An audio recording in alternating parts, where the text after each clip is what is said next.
Hi, I'm Aaron Dean. This is Advocate Today. Thanks for joining me.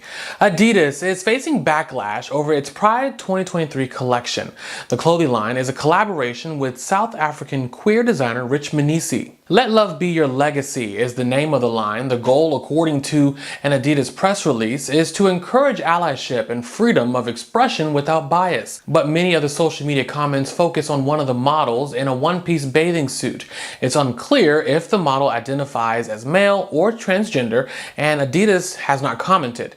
There is now a Boycott Adidas hashtag trending, with people like Representative Marjorie Taylor Greene weighing in. Tampa Pride is canceling its annual Tampa Pride on the River event. Organizers say that it's because of the current political climate in Florida.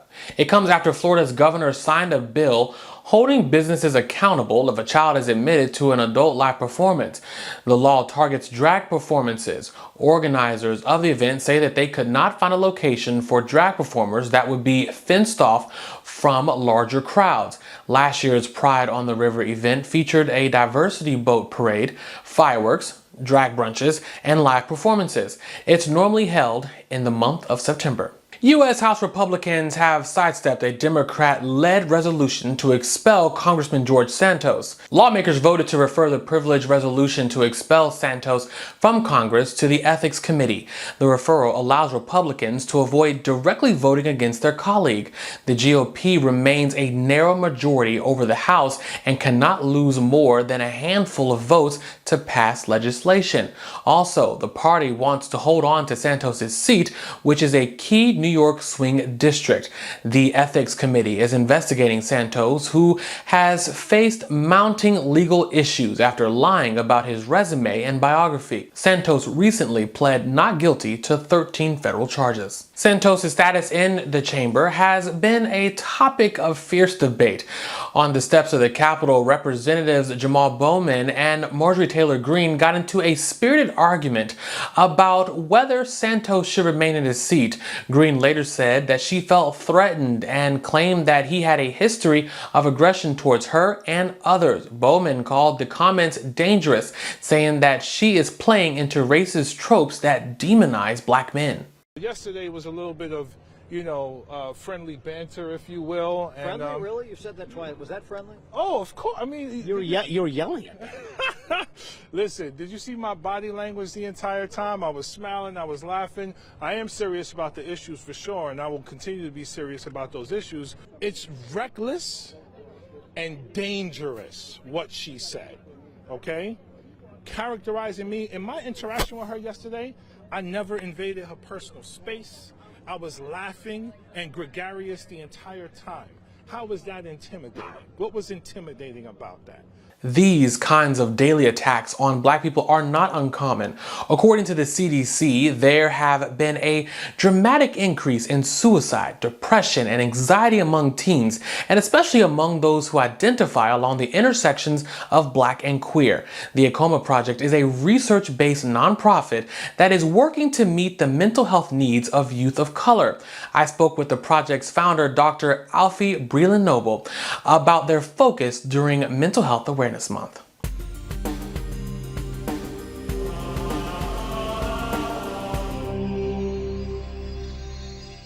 Can you tell us a little bit more about the Aakoma Project's mission and its focus on generating knowledge in collaboration with BIPOC communities? Absolutely. I love this question. So I've been in this field for about 30 years. I started when I was 10. And the idea has always been to really try to create and hold space and amplify the mental health needs of what we like to call intersectional young people of color, youth and young adults between the ages of about 12 and 30. So at Aakoma, we're about 3 pillars: raising consciousness, empowering people, and changing the system of mental health with a lens on the intersectional identities of young people of color. They're not either LGBTQAI plus or young people of color, they're both. They're not either people with disabilities or young people of color, they're both. And so we try to make sure that we represent all of these young people in everything that we do, because they have very unique mental health needs. And, when we talk about intersections a little bit, like you said, those things can be multiple different things. Not only are you black, but you could also be this. So, and when we talk about the Aakoma Project, recently you all conducted a survey on the perception of mental health and religion in the black community. a topic that I am always very, fired up to learn about. So with this study that you all did, what were some of the ahas that you saw or some of the things that stuck out to you? Absolutely. So I'll give you an example of some of the data that came out of our research. And a couple things like 72% of our trans girls who participated in the study reported feeling down, depressed, irritable, or hopeless. And why is that important? Because when you have that high of a number of young people who are expressing themselves in that way, that's alarming and it's concerning. And it's also important because we need to make sure that as we're asking these questions about mental illness, depression, anxiety, racial trauma exposure, that kind of thing, we're asking of all the different groups who experience these things, and we're asking them in a way where we zero in on people who have, as you shared, multiply marginalized identities. As well, our young people talked about over 70% reporting feeling bad about themselves, including trans girls in this case, of all racial ethnic groups, all young people of color, I should clarify. And so again, it's when you have these high numbers, our numbers reflect what we've seen from organizations like the Trevor Project, like the CDC. But I think what's unique about what we do is we try to zero in on those intersectional identities. And it's really important that we understand from the perspective of our young people with those intersectional identities, what exactly they are experiencing, because that's the only way we can learn how to help them. And kind of bouncing off that, having, like you said, the intersectional identities, how can, of course, having multiple, how can that impact someone's mental health? Because it seems like you would have this coming from this direction, that coming from that direction, all of that. That's exactly what it is. I think about a young person, let's talk about Black young people. I think about a Black young person who often ends up feeling like, if they identify as LGBTQAI+, between two worlds, right? So when you're with Black folks, you may not totally feel people understand or are welcoming of your identity as a member of the queer community. Yet when you're with the queer community, you may not feel like you're fully welcome and embraced around the challenges that you experience as a racial being. So I think about a couple of people I've talked to a couple months ago on their podcast. Jerry was one of those folks. And he talked about having to modulate and moderate the bass in his voice, depending on the setting that he's in. Like, imagine if that's how you have to live your life. Like, you're constantly thinking, do I code switch here or not? And what does it mean to have all these levels at which and ways in which you need to speak just to feel safe or to be safe or to protect yourself? So I think it does a number. Yes, it's a lot. It does a number of mental health. Yeah, because, just telling my own, I guess, sharing my own personal thing, going to the barbershop, my gosh, like, I literally, like, us talking right now, I'm not talking like that. I would never at one time talk like that in there. I would be like, hey, how are you doing? I want to, a fade, all that stuff. Yep.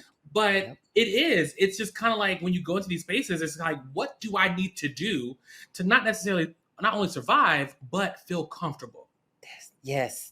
And think about what that does to somebody much younger than you, right? You've had time to figure some of these things out. It doesn't mean it's easier for you. It just means you have more practice. But think about a 13-year-old kid who's trying to figure out, is this a safe space or is this a safe space? I also think about Black folks in faith communities, right? We're one of the largest between us and Latino, Latina populations who profess the most relationship to religion, right? So think about if you're physically going to your faith community every week.